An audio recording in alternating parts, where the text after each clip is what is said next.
Bara akkasii keessa eegalame jedhamee qorannoon ibsu yoo hin argamne ta'eyyuu addunyaa kana irratti namoonni guyyaa dhalootaa, guyyaa bara haaraa fi sababoota garaagaraan ayyaana ayyaaneffachaa akka turan beekamaadha.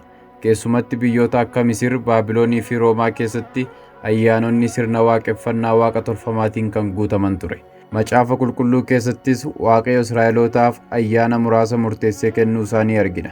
Isaan keessaas ayyaana Faasikaa, ayyaana Maxinoo, ayyaana Makarii yookaan kennaa hangafaa, ayyaana waggaa haaraa, ayyaana guyyaa araaraa, ayyaana gordoomaa yookaan daasii, ayyaana waggaa 50ffaa yuubeliyyuu fi kanneen biroo ni jiru. Maaliif akka kennamanii fi akkamitti akka ayyaaneffatamaa turan seera Lewwotaa boqonnaa 23 irraa kaastanii dubbifachuu dandeessu.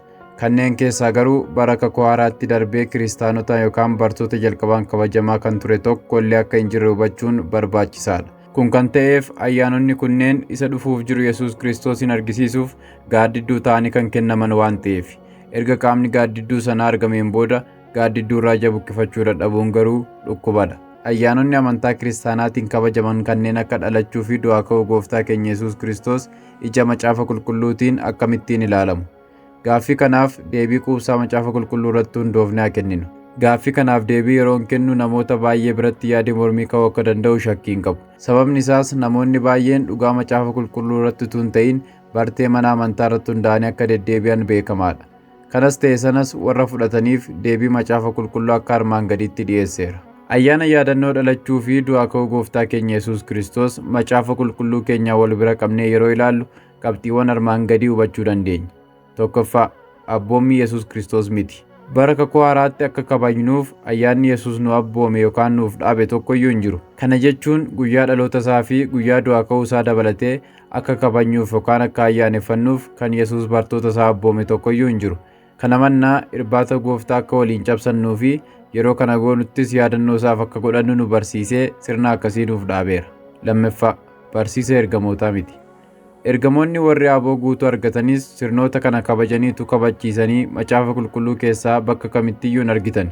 Inumaayyuu Phaawulos Qolaasiyaas boqonnaa 2:16 irratti kanaafis waa'ee nyaataa fi dhugaatiitti, waa'ee guyyaa ayyaanaatti, waa'ee baatii lakkaa'utti yookiis waa'ee sanbata eeguutti namni tokkollee isinitti hin faradiin jechuudhaan dhimmoonni kun hojii isaanii xumuranii kan raawwataman ta'uu isaanii cimsee barsiiseera. Sadaffaa, mirkaneessa macaafa qulqulluu hin qabu. Muddee 29 guyyaa dhaloota gooftaa keenya Yesuus Kiristoos ta'uu isaa ragaan mirkaneessu macaafa qulqulluu keessa hin jiru. Macaafni qulqulluu Yesuus yoom akka dhalates ta'ee guyyaa dhaloota isaa kabajuu akka qabnu bakka kamittiyyuu hin dubbatu. Ayyaanni du'aa ka'uus hundee macaafa qulqulluu akka hin qabne akka isin hubattan nan barbaada. Arfaffaa, waggaatti al lama ta'uu hin qabu. Nu barbaacha gara biyya lafaa dhufuusaa fi nuuf jedhee du'ee du'aa ka'uu gooftaa keenya Yesuus Kiristoos bara jireenya keenyaa guutuu malee waggaa keessa al lama guyyaa eegnee kan yaadannu ta'uu akka hin qabne yeroo macaafa qulqulluu dubbifannu kiristaanota jaarraa jalqabaarraa baranna. Isaan yeroo yerootti ol ga'anii gochaa gooftichi isaaniif godhe yeroo hundumaa yaadachaa isa waaqeffachuutti qabamanii jiraachaa turan. Kanas ta'e sanas ayyaanota kana kabajuun akkamitti eegalame isa jedhu waliin haa ilaallu. Seenaa yeroo qorannu ayyaanonni kiristaanaa kunneen lamaanuu barsiifata namoota Waaqayyoon hin beekne irraa akka dhufan ni hubanna. Kiristaanonni jaarraa jalqabaa guyyaa dhaloota nama kamiiyyuu kabajuun barsiifata namoota Waaqayyoon hin beekne akka ta'etti waan ilaalaniif guyyaa dhaloota Yesuus hin kabajan turan. Guyyaan dhaloota Yesuus muddee 29 ta'uusaa ragaan mirkaneessu hin jiru yoo ta'eyyuu geggeessitoonni amantaa jaarraa arfaffaa ayyaanota namoonni Waaqayyoon hin beekne kabajan kaan wajjin akka ol simu gochuuf akka ta'e maddoonni tokko tokko ni ibsu. Kennaa kennuu fi qophiiwwan garaagaraa ayyaana qillee irratti geggeeffaman hedduun ayyaana warra Roomaa Saatarnaaliyaa jedhamuu fi walakkaa muddee keessa kabajamaa ture irratti kan hundaa'edha.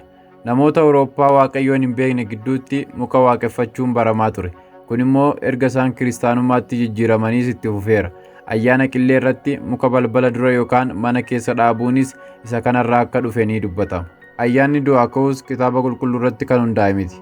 Kitaabonni tokko tokko madda ayyaana du'aa ka'uu yeroo ibsan geggeessitoonni amantii kiristaanaa jaarraa arfaffaa keessa turan aadaawwan durii namoota Waaqayyoon hin waaqeffanne fudhachuudhaan hiika kiristaanaa akka kennaniif ifatti dubbatu. Barreeffamoonni tokko tokko immoo maqaan ayyaanichaa afaan Ingiliffaan Iister jedhu maqaa waaqa Baabiloonotaa Ishtaar jedhamtu wajjin akka wal fakkaatu dubbatu. Haala kanaan dhufaatiin ayyaanichaas ayyaana waaqota tolfamoof ayyaaneffamaa turerraa akka ta'e hubachuun ni danda'ama. Erga akkana ta'e ayyaanota kana ayyaaneffachuun bu'aa fi miidhaa akkamii qaba?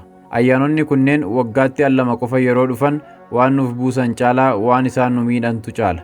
Bu'aan isaa kaalaandariin cufaa waan ta'eef yeroo waaqeffannaa dabalataa yookaan yeroo boqonnaa yookaan immoo yeroo itti firoottan dubbisan argachuu yoo ta'u, miidhaan isaa garuu baay'eedha. Isaan keessaa baasii garmaleef saaxilamuu, dhukkubaa fi jeequmsa garaagaraa kaasuu dandeenya. Mata duree kanas ta'u kan biraa gaaffii yookaan yaada viidiyoon irratti nuuf hojjetamu jettan kamiyyuu koomentii irratti naaf barreessaa. Viidiyoo kanarraa barattanitti yoo ta'e laayik sheer gochuu, chaanalii kanaaf haaraa yoo taatan immoo yeroo hundumaa viidiyoo bu'a qabeeyyii fi dhugaa irratti hundaa'an akkasii waan isiniif dhiyeessinuuf sabiskiraayib gochuu hin dagatinaa. Nagaa fi ayyaanni Waaqayyoo hunduma keessa wajjin haa ta'u.